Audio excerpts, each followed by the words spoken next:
Um, last night and most of today, I watched and have been watching the video, most of it on MSNBC, of the troop pullout from Iraq. 7 years and 5 months after we invaded and occupied that country for no reason, absolutely no reason whatsoever.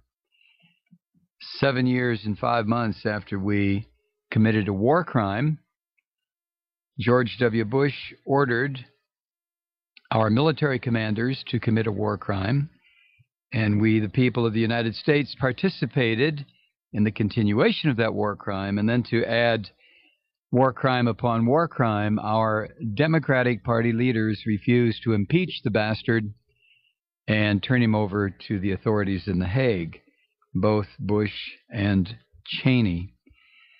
So 7 years and 5 months after our war crime, the networks certainly have been focusing an awful lot of attention on our withdrawal from the scene of the crime.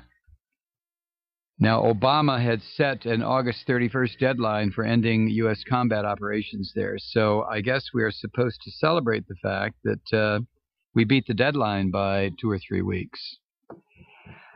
The 4th Stryker Brigade, which is based in Washington State, was the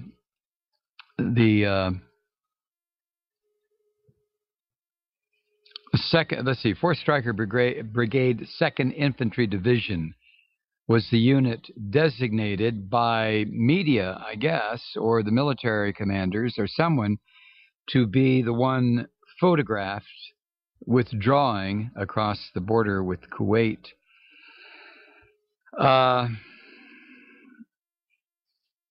My feelings about it, of course, are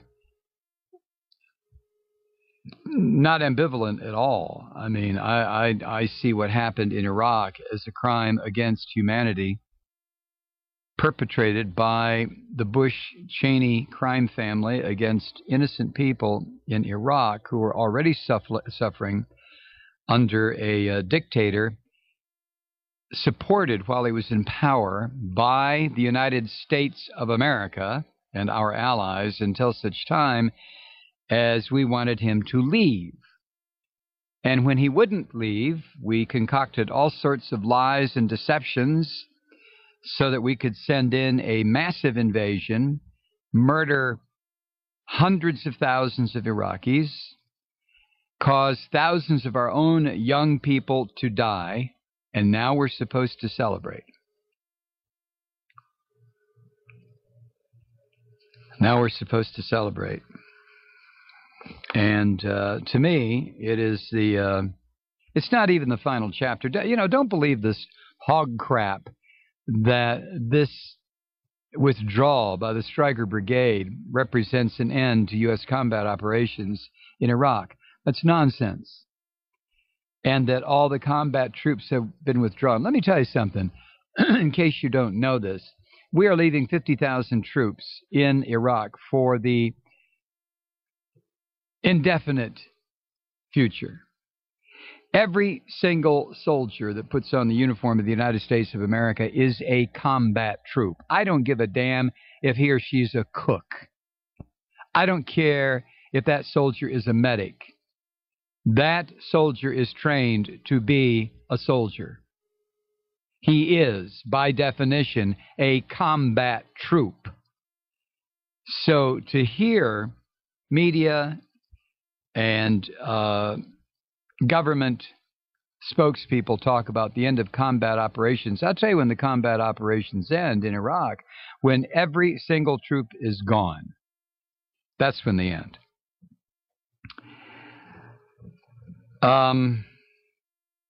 Now, while our people are the group chosen to be the symbolic withdrawal of the last combat troops, while they're crossing the border, the southern border, into Kuwait, in the northern part of the country, Insurgents continue,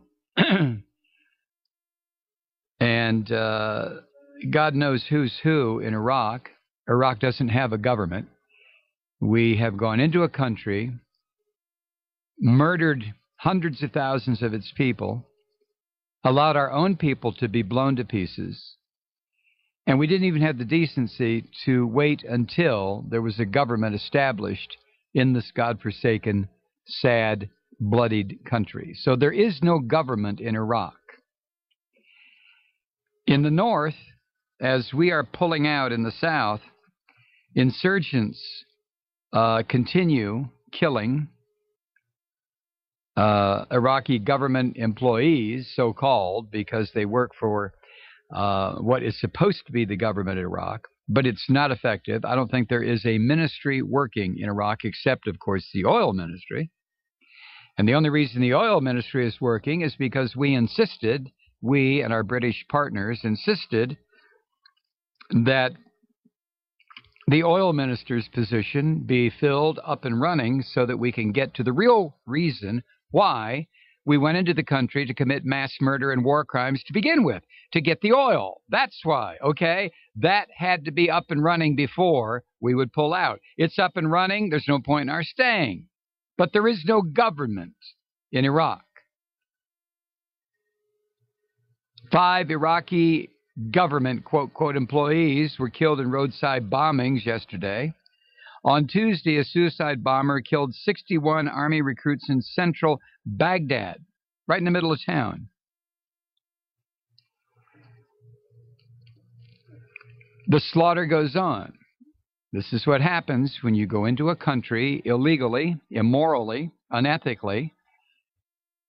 After supporting its dictator for decades, you go in, destroy the dictator, hang him, execute his top cadre of people that we have supported, withdraw, and then the chaos.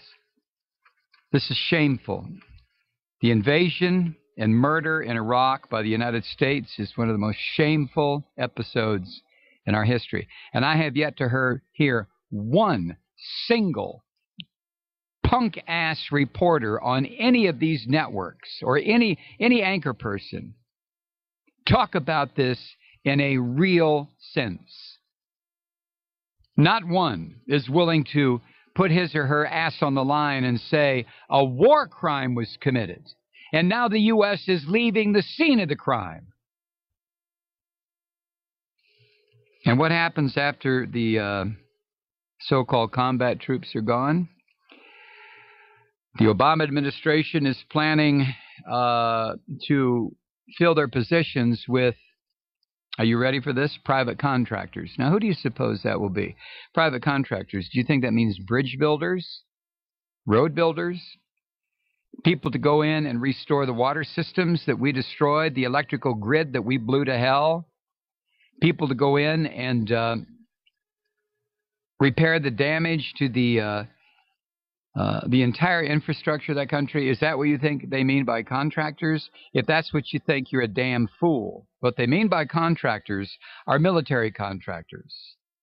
People like Blackwater and DynCorp and XZ and the rest of these hired killers who will go in and sop up the blood and continue the bloodletting.